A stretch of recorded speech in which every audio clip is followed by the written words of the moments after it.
असोथा राज के 16वें राजा लक्ष्मण प्रसाद सिंह के छोटे पुत्र कुंवर चंद्रभूषण सिंह अपना निजी साम्राज्य स्थापित कर 16 वर्ष की उम्र में एक शानदार हवेली बनवाई। आपका स्वर्गवास 1953 फरवरी माह में हुआ। जिले में आपको कुंवर साहब के नाम से जाना जाता रहा। कुंवर लाल चंदन सिंह दत्तक पुत्र, इन्होंने अपने पिता कुंवर चंद्रभूषण सिंह की शान शौकत और परंपरा का पूरा निर्वाह किया। 12 वर्ष ब्लॉक प्रमुख असोथर और 5 वर्ष जिला पंचायत अध्यक्ष फतेहपुर रहकर असोथर स्टेट को राजनीतिक गरिमा प्रदान कराई। आपका स्वर्गवास माह जून सन 2009 को हुआ। आपको जिले में लाल साहब के नाम से जाना गया। असोथर राज के प्रथम महाराज गजसिंह देव महाराज राघवगढ़ स्टेट से यहाँ आए और गौतम राजा की कन्या से विवाह कर यहाँ अपना साम्राज्य स्थापित किया। आईजी कोटवा और गाजीपुर में विशाल किलों का निर्माण कराया और आगे चलकर असोथर को अपनी राजधानी बनाई। राजा लक्ष्मण प्रसाद सिंह के 2 पुत्र नरपत सिंह और चंद्रभूषण सिंह हुए। कुंवर साहब के दत्तक पुत्र लाल साहब और लाल साहब के 3 पुत्र चंद्र प्रताप सिंह, मनोज कुमार सिंह, अरुण कुमार सिंह हुए। तीनों भाइयों के बीच 4 पुत्र ब्रजेंद्र प्रताप सिंह, माधवेंद्र सिंह, शिवेंद्र प्रताप सिंह और कार्तिकेय सिंह आज के नवयुवक युवराज हैं। ये हवेली सन 1901 में बनकर तैयार हुई। इस हवेली के बगल में एक दूसरी हवेली भी कुंवर साहब ने बनवाई जो सन 1935 में बनकर तैयार हुई, किंतु इस नई हवेली में आज तक कोई नहीं रहा। यह स्टेट के पशुओं के लिए ही प्रयोग में आती रही।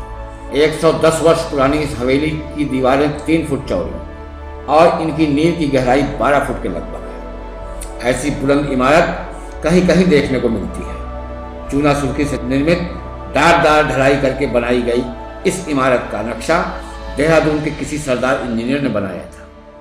हवेली का मुख्य दरवाजा बहुत विशाल है।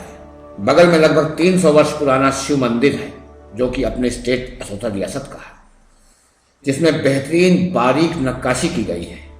फाटक के अंदर प्रवेश करने पर दोनों तरफ रियासत के जमाने में हाथी घोड़ा आदि बांधे जाते थे। फाटक के दोनों तरफ 2 पहरेदार बंदूक लेकर पहरे में रहते थे। 8-8 घंटे में इनकी तब्दीली होती थी। एक बड़ा पीतल का घंटा और एक घड़ी दीवार में लगी रहती थी। हर आधे घंटे पर एक पहरेदार घंटा भी बजाता था। फाटक के अंदर प्रवेश करने पर चारों ओर कमरे, बरामदे और घोड़साल बने हुए हैं।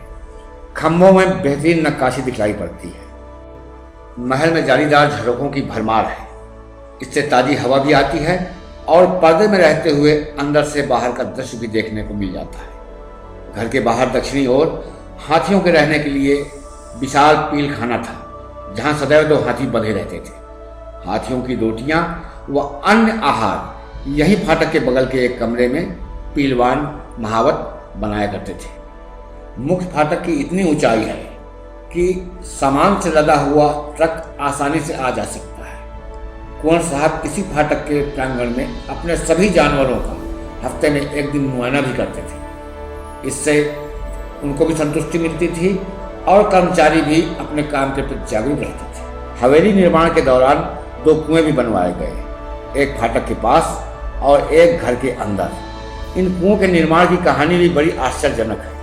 कुंवर साहब ने बनारस के प्रसिद्ध विद्वानों और पंडितों से विचार कराकर ऐसी तिथि और साइट में इनका निर्माण कराया कि इतना मीठा और शीतल जल शायद अन्य कहीं नहीं देखने पीने को मिलता। थोड़ा आगे बढ़ने पर घर के अंदर प्रवेश करने के पहले 2 विशाल मोटर गैरेज भी बने हुए हैं। फाटक के दक्षिणी हिस्से का प्रयोग स्टेट के कर्मचारी, कारिंदे, मुलाजिम लोग करते थे। लंबी दालान में बैठकर मजदूरों का हिसाब किताब किया जाता था। सर्दियों में मुंशी मैनेजर स्टेट का हिसाब किताब यहीं धूप पर बैठ कर लिखते थे। इस लंबी दालान के पश्चिमी हिस्से में 2 विशाल कमरे और आंगन बने हैं जो मैनेजर का निवास हुआ करते थे। छत के पूरब जाने पर लोहे की सीढ़ियां ऊपरी छत पर जाने के लिए बनी है। यह छत भी बहुत लंबी है। संपूर्ण असोथर यहाँ से दिखाई पड़ता है। इस छत के उत्तर दिशा में 2 छतें और भी हैं, जिनमें जाने के लिए भी लोहे के ही जीने सीढ़ियां बनी हैं। यह हिस्सा शिव मंदिर से एकदम सटा हुआ है। इस ऊपरी छत से हवेली के अंदर का दृश्य बहुत ही मनोहर, लुभावना लगता है। हवेली में कमरों, छतों, दरवाजे, खिड़कियों की भरमार है। पुरानी शीशम और टीक की लकड़ी के बड़े बड़े दरवाजे आज भी एकदम नए जैसे दिखते हैं। मेहराबदार दरवाजों की भव्यता से हवेली की गरिमा में 4 चांद लग गए हैं। इस छत से हवेली की बारादरी और पोर्टिको अत्यंत भव्य दिखाई देते हैं। कुंवर साहब ने बारादरी और पोर्टिको बनवाते समय इंजीनियर से यह कह रखा था कि इस स्थान को विशेष भव्यता देना है ताकि अन्य किसी भी रियासत स्टेट में इसकी तुलना न की जा सके। इंजीनियर ने अपने हुनर का पूरा जादू बारादरी और भव्य पोर्टिको बनाने में लगा दिया। आज भी आगंतुकगण ऐसी बारादरी और पोर्टिको को देखने के बाद अपनी पलकें झपकाना भूल जाते हैं। 3 मंजिला इमारत अत्यंत विशाल और मनोहारी है। इसको बनाने में लगभग 10 वर्ष लगे थे, जो कि सन 1901 में बनकर तैयार हुई। जिस छत पर खड़े होकर दृश्य लिए जा रहे हैं वह जमीन से लगभग 100 फुट ऊंची है और तीसरी मंजिल पर है। यहाँ से हवेली, मंदिर और पूरा गांव स्पष्ट दिखाई देता है। आइए अब नीचे चलते हैं। सामने की ओर घुड़साल हुआ करते थे, जो कि फाटक के अंदर आने पर उत्तरी दिशा में है। बगल में फाटक वाला कुआं। सामने पश्चिम की ओर 2 विशाल मोटर गैरेज, जहां कुंवर साहब के समय Willys Knight 1922 model, Charles Rutherford 1923 model, Ford station wagon 1945 model और आगे चलकर लाल साहब ने कस्टम फोर्ड 1955 मॉडल और विलीज जीप 1965 मॉडल लेकर इन गैरेजों का प्रयोग किया। आज लाल साहब के पुत्रों की बोलेरो गाड़ियां और ट्रैक्टर आज इन गैरेजों में खड़े होते हैं। एक गैरेज में 2 बड़ी गाड़ियां बड़े आराम से खड़ी होती हैं। गाड़ी के नीचे काम करने के लिए सीढ़ियोंदार गड्ढे बने हैं, जहां मैकेनिक नीचे से गाड़ी का काम कर सके। ऐसी व्यवस्था सन 1901 में बनाई गई, जो कि अपने आप में खुद आश्चर्य है। मोटर गैरेज से उत्तर दिशा में बढ़ने के साथ ही विशाल हवेली के अंदर प्रवेश प्रारंभ होता है। कुंवर साहब एक अजीब शान शख्सियत थे। 110 वर्ष पूर्व ऐसी शानदार हवेली का निर्माण कराना अपने आप में एक अलौकिक बात है। उत्तर दिशा में 2 मंजिला भव्य इमारत है। नीचे सामने पोर्टिको, पोर्टिको के बगल बारादरी। बारादरी के बाहर खड़े होकर ऊपरी तीसरी मंजिल को देखा जाए तो सिर की टोपी पीछे जमीन पर गिर जाएगी। जमीन से तीसरे मंजिल की ऊंचाई 150 फीट के आसपास है। पोर्टिको के पश्चिम दिशा में विशाल आंगन और उसके बगल में मेहमानदारी है। गोल खंभों की भव्यता सभी के आकर्षण का केंद्र बन जाती है। खंभों के बीच का मेहराब एक अलग ही भव्यता से बनाया गया था। मेहमानदारी और पोर्टिको के बीच हवेली के अंदर का कुआं है, जिसका पानी अत्यंत शीतल और मीठा। बारादरी की विशेषता यह है कि 12 खंभों और 12 दरवाजों से बनी है। मेहराबदार दरवाजे और 12 खंभों में गजब की नक्काशी की गई है, जो कि 110 साल पुराने नक्काशी पच्चीकारी का नायाब नमूना है। बुजुर्ग लोग बताते हैं कि पूरी बारादरी बन गई थी, किंतु कहीं एक ईंट तिरछी नजर आने पर कुंवर साहब ने पूरी बारादरी को गिरवाकर पुनः नए सिरे से फिर बनवाया। बारादरी और पोर्टिको के बाहरी दीवारों पर की गई नक्काशी और पच्चीकारी आंखों को उचित स्थान को बार बार देखने पर मजबूर करती है। कुंवर साहब अपना अधिकांश रियासती कामकाज इसी बारादरी में बैठकर ही निपटाया करते थे। 4 पहरेदार हर वक्त कुंवर साहब की पहरेदारी में चारों दिशाओं में तैनात रहते थे और बारादरी के बगल उत्तर दिशा में 2 लंबी गैलरियां और उनसे सटे 3 कमरे। सबसे बड़े कमरे में, जो कि लगभग 30 बाई 30 का हॉल कमरा है, को कुंवर साहब अपने निजी कमरे के तौर पर प्रयोग करते थे। उसके बगल के 2 कमरे उनके तोशाखाना के तौर पर इस्तेमाल होते रहे। उसी से सटा बाथरूम गुसलखाना है। सामने दिख रहा रियासत का दफ्तर, जहां पूरा लेखा जोखा का काम होता था। 10 मुंशी और 2 मैनेजर प्रतिदिन ऑफिस में बैठकर काम करते थे। उसके बगल में मेहमानदारी और फिर उसके बगल में कुआं होते हुए पोर्टिको बारादरी। पोर्टिको से और अंदर उत्तर दिशा में जाने पर सबसे पुरानी ड्योढ़ी पर पहुंचते हैं।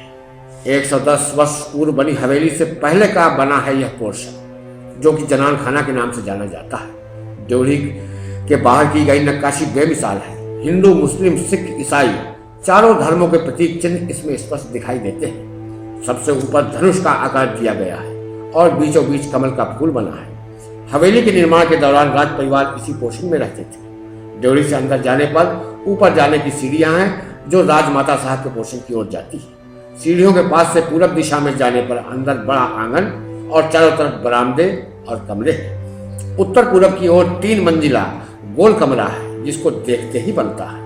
आंगन से पूरब सीढ़ियां चढ़कर आगे जाने पर 4 कमरों का एक हिस्सा बना है, जो कि खपरैल की छत से बना है।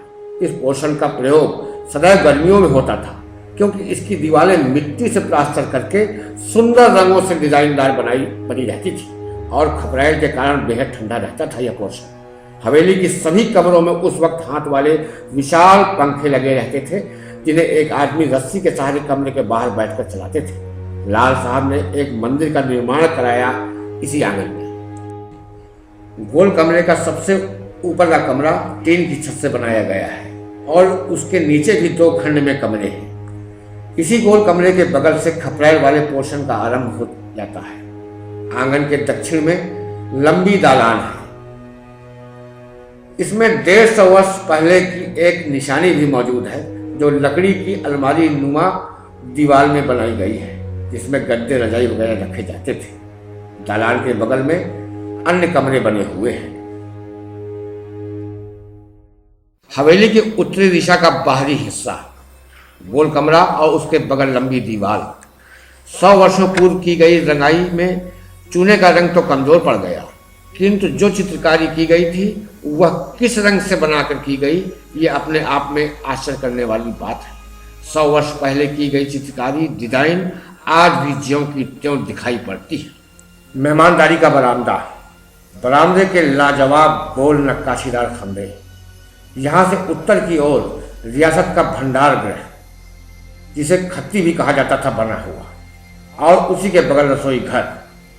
मेहमानदारी के ऊपर एक परिवार रहने का संपूर्ण पोर्शन। मेहमानदारी के सामने का दृश्य अत्यंत प्रभावशाली बना है। इसके 2 खंभों के बीच का बना मेहराब भारतवर्ष में अन्य शायद कहीं नहीं देखने को मिलेगा। मेहमानदारी बड़े व्यवस्थित ढंग से बनाई गई थी। बेडरूम, ड्रेसिंग रूम, बाथरूम और डाइनिंग रूम सब एक लाइन से सिलसिलेवार बनाए गए थे। इसके ऊपर रिहायशी पोर्शन है, बगल में दफ्तर, और दफ्तर के ऊपर वर्तमान में नया निर्माण कराया गया है, जो कि पहले एक लंबी छत और उस पर टीन शेड था। मेहमानदारी, जिसे यहाँ मेहमान खाना कहा जाता है, के बाहर खड़े होकर हवेली का दृश्य अत्यंत प्रभावित करने वाला है। चारों ओर ऊंची अट्टालिकाएं, विशाल मेहराबदार दरवाजे, खिड़कियां, शीशम के चमकते दरवाजे खिड़कियां मंत्र मुग्ध कर देती हैं और उन महान कुंवर साहब की शख्सियत के प्रति और भी आदर सम्मान बढ़ाती है। घर के किसी भी छत से हवेली का अवलोकन मन मोहने वाला होता है। एक विचार हृदय में कौंधता है कि कैसे 14 वर्ष के अल्हड़ युवा ने इतनी विशाल हवेली और अपने यश की पताका चारों दिशाओं में फैलाई। कैसे इस हवेली में कुंवर साहब की 2 पुत्रियों ने अपना बचपन खेला होगा। बड़ी बेटी की शादी बस्ती जिला के महसो स्टेट और छोटी की इटावा जिला के भरे स्टेट में करके कुंवर साहब अकेले हो गए थे पत्नी के स्वर्गवास के बाद। विरासत संभालने के लिए पुत्र की चाह में उन्होंने दूसरी शादी एटा जिला में किया। पुत्र हुए भी, परंतु जीवित न रह सके। अंत में वृद्धावस्था को देखते हुए असोथर गढ़ी परिवार से गोद लिया उन्होंने। जिस बालक को गोद लिया वो आगे कुंवर लालचंदन सिंह उर्फ लाल साहब कहलाए। मेहमानदारी के दक्षिण जाने पर गैलरी के पूरब दफ्तर और पश्चिम कमरे बने हैं, जिन्हें रियासत के समय कारिंदों के कामकाज में प्रयोग में लिए जाते थे। आगे जाने पर बड़ा आंगन और सामने की ओर कमरे, बगल में दालान जहां टीन शेड है। हवेली बनाते वक्त यहाँ पर लोहा, टीन, लकड़ी आदि का काम होता था, इसलिए इस पोर्शन का नाम ही पड़ गया था लोहार खाना। आगे चलकर हवेली बनने के बाद जब कुंवर साहब को special honorary magistrate first class का रुतबा मिला, तब इसी पोर्शन के कमरों को अदालत का रूप सज्जा देकर जहां अदालत लगती थी और केस मुकदमे का कार्रवाई संपन्न होती थी, वह इसी स्थान पर हुआ। कुंवर साहब के दिए फैसलों के खिलाफ निचली अदालतों में कोई सुनवाई नहीं होती थी, सीधे हाई कोर्ट में ही अपील कर सकते थे। जमींदारी समाप्त होने के पश्चात किसी इष्ट मित्र की सलाह पर कुंवर साहब ने इसी पोर्शन में चक्की कारखाना लगवाया। कलकत्ता से 31 हॉर्स पावर का Roston engine made in England मंगाया गया और बाहर से लोगों के आने जाने का मार्ग देकर कारखाना अत्यंत व्यवस्थित ढंग से चलने लगा, जो कि कुंवर साहब के स्वर्गवास के पश्चात लाल साहब ने भी कल कारखानों में वृद्धि करते हुए 2 और नए इंजन मंगाकर कारखाना स्थापित कराया। मेहमान खाना के कमरे अत्यंत हवादार बनाए गए थे। पीछे पश्चिम की ओर कुंवर साहब का निजी तालाब था। उधर से आने वाली हवा ठंडक और ताजगी भर देती कमरे में। जाड़े में कमरा गर्म रहे, इसके लिए फायर प्लेस बनाया गया था। फायर प्लेस तो हवेली के सभी कमरों में है प्रायः। लगभग 100 वर्ष पुराना सोफा आज दुरुस्त हालत में मेहमानदारी में रखा है और कुंवर साहब की नायाब पसंद की याद ताज़ा कराता रहता है। बगल ड्रेसिंग रूम में इतनी ही पुरानी कुंवर साहब की शानदार ड्रेसिंग टेबल आज भी नई जैसी दिखती है। इसकी डिजाइन और नक्काशी अपने में लाजवाब है। इसके बगल बाथरूम, जिसे लाल साहब ने अपने जीवन काल में आधुनिकता का रूप दे दिया था। लाल साहब जब हवेली में गोद आए तब 12 वर्ष के थे। आगे जब शिक्षा की बात आई तो कुंवर साहब ने इलाहाबाद से 2 अध्यापकों को नियुक्त किया। तब यह मेहमान खाना लाल साहब के रहने और पढ़ने के प्रयोग में आया। सन 1950 में लाल साहब के विवाह पूर्व तक इस पोर्शन का प्रयोग लाल साहब ने ही किया। यह मुख्य द्वार है पुराने राजमहल का, जहां कुंवर साहब और बड़े भाई राजा नरपत सिंह की पैदाइश हुई थी। इस तरह के 4 विशाल द्वार थे महल के। महल भी लगभग 20 बीघा जमीन में बना था। बताया यह जाता है कि दोनों बच्चों की पैदाइश के 2-4 साल बाद से ही इस महल में अप्रत्याशित घटनाएं होने लगी, जिससे राज परिवार और कर्मचारियों में दहशत का माहौल बन गया। एकाएक महल की किसी दीवार का गिरना, किसी की अप्रत्याशित मृत्यु और बीमारी आदि ने तत्कालीन राजा लक्ष्मण प्रसाद सिंह को सोचने पर मजबूर कर विद्वान पंडित, ज्योतिषियों और झाड़ फूंक करने वालों को बुलाया गया। महीनों पूजा पाठ, तांत्रिक क्रियाएं चलती रहीं। अंत में सभी ने एक मत से यह निर्णय सुनाया कि राजमहल ब्रह्म राक्षस के प्रभाव में आ गया है। इसे छोड़कर अन्यत्र रहना ही राज परिवार के हित में रहेगा। तब इतनी जल्दी नया महल कैसे बने और इस बाधित भवन को तत्काल छोड़ना भी आवश्यक था। उस दशा में बगल में राज परिवार के बाग में बनी कोठी में रहने का निश्चय कर दोनों नाबालिग बच्चों के साथ राजा रानी ने स्थान छोड़ दिया। बाग की कोठी वही है जो पहले हम सभी ने देखा है, जिसे ड्योढ़ी का नाम दिया कुंवर साहब ने, जहां खपरेल के कमरे गोल कमरा बने हैं। और जब राजा नरपत सिंह ने अपना राजभवन बनवाकर उसमें प्रवेश किया, तब कुंवर साहब ने बाग के स्थान पर इस हवेली का निर्माण कराकर सभी को स्तब्ध और मंत्रमुग्ध कर दिया। इस समय हम लोग बारादरी के ऊपरी हिस्से में, जो दूसरी मंजिल है, पहुंच गए हैं। बारादरी के सामने मैदान, जिसे चबूतरा कहा जाता है, के दक्षिण बगल से इस पोर्शन में जाने के लिए सीढ़ियां हैं। सीढ़ियों को असोथर में जीना भी कहा जाता है।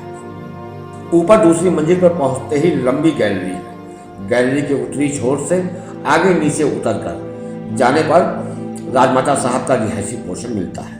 गैलरी के इसी छोर पर तीसरी मंजिल पर जाने के लिए लोहे की कलात्मक सीढ़ियां बनी है। गैलरी में ही नीचे के बड़े हाल कमरा और तोशा खानों के कमरों का रोशनदान बने हुए हैं। नीचे के तीनों कमरों की ऊंचाई लगभग 30 फुट से कम नहीं है, जिसकी वजह से गर्मियों में अप्रत्याशित ठंडक रहती है इन कमरों में। गैलरी के उत्तरी छोर पर नीचे से आई सीढ़ियों के एकदम बगल में एक कमरा और उससे सटा हुआ बाथरूम है। गैलरी के दोनों तरफ विशाल ऊंची दीवारें हैं, जिनमें झरोखों की कलात्मकता ने सुंदरता में 4 चांद लगा दिया है। हवा का निरंतर प्रवाह और महिलाओं का पर्दे में रहते हुए इन झरोखों से देखना इनकी विशेषता है। दरवाजों, खिड़कियों और रोशनदानों की सुरक्षा के लिए टीन के आकर्षक डिजाइनों के कवर लगाए गए हैं। इनमें इतनी सुंदर डिजाइन और कटिंग की गई है जो हवेली की शान में और वृद्धि करते हैं। यह संपूर्ण पोर्शन जनान खाने में शामिल है।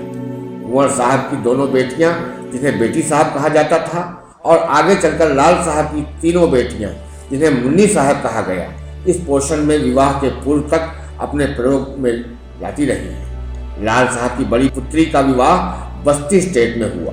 मरली पुत्री शाहजहांपुर के पुआया स्टेट और छोटी का विवाह उड़ीसा में मंजूषा स्टेट में अत्यंत शान शौकत के साथ हुआ। पुराने जमाने की कुर्सियां, मेज, ताड़ के हाथ से हिलाने वाले पंखे इस गैलरी को प्राचीन काल में पहुंचाने का एहसास करा देते हैं। चूना सुर्खी का प्लास्टर इतनी बारीकी से उस युग में किया गया था कि जैसे आज ही का बनाया गया हो, ऐसा एहसास कराते हैं। इस कमरे में लगभग 100 वर्ष पुराना कुंवर साहब का अत्यंत कलात्मक पलंग रखा हुआ है। अपनी दूसरी शादी करके हनीमून के लिए कुंवर साहब देहरादून गए थे, तभी यह पलंग और विलीज नाइट कार वहीं देहरादून में खरीदा गया था। इस पलंग की विशेषता यह है, यह गन मेटल से बना है और पीतल तांबा का अत्यंत कलात्मक कार्य है। इसमें यह फोल्डिंग और रिवॉल्विंग दोनों है।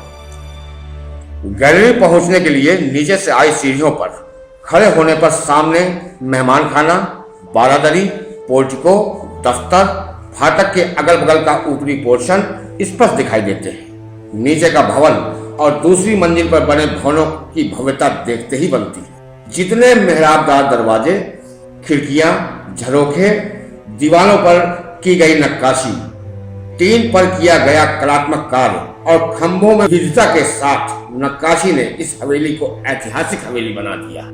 हवेली के सबसे ऊंची तीसरी मंजिल पहुंच गए हैं। नीचे से यहां तक की ऊंचाई लगभग 150 फीट है। यह इस हवेली का ही नहीं बल्कि समस्त क्षेत्र का सबसे ऊंचा हिस्सा है। यहां से दूर दूर तक असोथर ग्राम को देखा जा सकता है और हवेली का सारा हिस्सा भी यहां से बखूबी देखने को मिलता है। यहां से देखने के पश्चात यह एहसास होता है कि ऊंचाई के क्या मायने होते हैं। हवेली की समस्त छतें टीन शेड जो कि भिन्न भिन्न प्रकार से जरूरत के हिसाब से दिए गए हैं बेहद अच्छे दिखाई देते हैं। कुंवर साहब की बनवाई इस हवेली में उनके अलावा उनके दत्तक पुत्र ही रहते थे। दूसरी पत्नी को उन्होंने कई कारणों से त्याग दिया था, परंतु हवेली में उस वक्त 70-80 लोगों का स्टाफ हर वक्त रहता था। प्रतिदिन 5 मजदूर पूरी हवेली की साफ सफाई में रहते थे। 2 लोग शाम से पूरी रात तक जलने वाले लैंपों और लालटेनों की सफाई में पूरा दिन लगे रहते थे। सप्ताह में 2 दिन पूरी हवेली के कोने कोने का जाला मकड़ी की सफाई होती। हवेली हर समय साफ शफाफ चमचमाती रहती थी। 2 ड्राइवर थे जो सभी गाड़ियों को प्रतिदिन साफ सफाई करके स्टार्ट करके किसी भी आदेश मिलने के लिए हर वक्त तैयार रखते थे। कुंवर साहब के सारे कार्य नियमानुसार और क्रमबद्ध तरीके से होते थे। जैसे हुक्का भरने वाला अलग तो रसोई में 8 लोगों का स्टाफ अलग, निजी सेवा में 5 लोगों की अलग नियुक्ति, तो पशुओं को दिए जाने वाले आहार की लिखा पढ़ी से लेकर कर्मचारी गणों की नियुक्ति तक अलग। तात्पर्य यह कि प्रत्येक क्षेत्र पर कुंवर साहब ने पूरी तरह से व्यवस्थित और सशक्त व्यवस्था कर रखी थी। कुंवर साहब ने अपने दत्तक पुत्र लाल साहब का विवाह राजा साहब मनकापुर की भांजी के साथ बड़े धूमधाम से किया और बड़े शान से अपनी बहू को लेकर इस हवेली में व्यवस्थित किया। राजस्थान के जयपुर जिला के पीपला स्टेट की है लाल साहब की पत्नी। मां के असमय मृत्यु के कारण इनके मामा राजा साहब मनकापुर अपनी दोनों भांजियों को मनकापुर स्टेट ले आए और अपनी देख रेख में इन दोनों भांजियों का शुभ विवाह कराया। बारादरी के ठीक ऊपर का कमरा है ये। 30 बाई 30 के इस कमरे में 5 दरवाजे, 5 खिड़कियां और 6 रोशनदान हैं। इसकी ऊंचाई भी लगभग 28-30 फुट है। अत्यंत हवादार कमरा है ये। फायर प्लेस का निर्माण इस कमरे में भी है। यह कमरा जनान खाने का ड्राइंग रूम में सदैव प्रयोग किया जाता रहा है। इस ड्राइंग रूम में कुर्सी मेज, डबल बेड, टीवी और पुस्तकों का भंडार सदैव व्यवस्थित रहता है। किसी भी महिला के आगमन पर उनके लेटने बैठने की उत्तम व्यवस्था पूर्व से आज तक बनी हुई है। कमरे से ही सटा किचन है जहां मेहमानों की इच्छानुसार तत्काल भोजन उपलब्ध कराने की पूरी व्यवस्था है। साइड में आंगन और उत्तरी बगल से पतली गैलरी जो हर कमरे के द्वार से होकर पुनः मुख्य गैलरी में पहुंचा देती है। लाल साहब ने अपने तीनों पुत्रों की शादी भी बहुत ही सौम्यता और भव्यता के साथ की।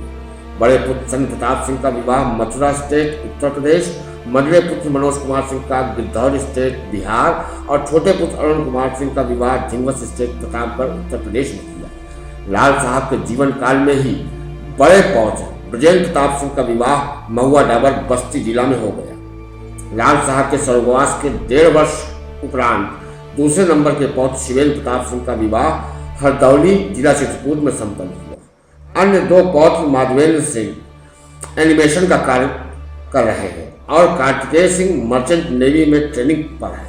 लाल साहब की 2 पौत्रियों में बड़ी पौत्री सुची सिंह का विवाह कुर्तेला स्टेट बिहार में उनके जीवन काल में ही हो गया था और छोटी पौत्री उत्कर्षणी सिंह इलाहाबाद में अध्ययनरत है।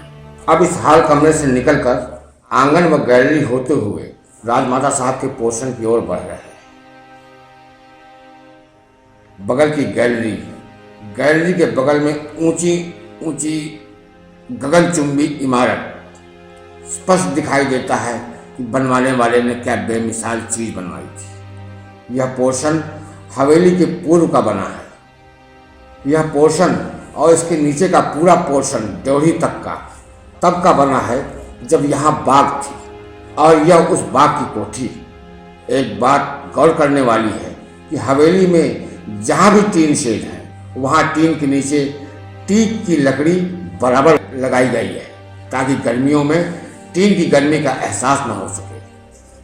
आगे जाने पर लोहे की कलात्मक सीढ़ियाँ, लंबी गैलरी जो टीन शेड में है और टीन की गर्मी रोकने के लिए यहाँ भी टीन की लकड़ी के पतले तख्तों को टीन के बराबर में बिछाया गया है।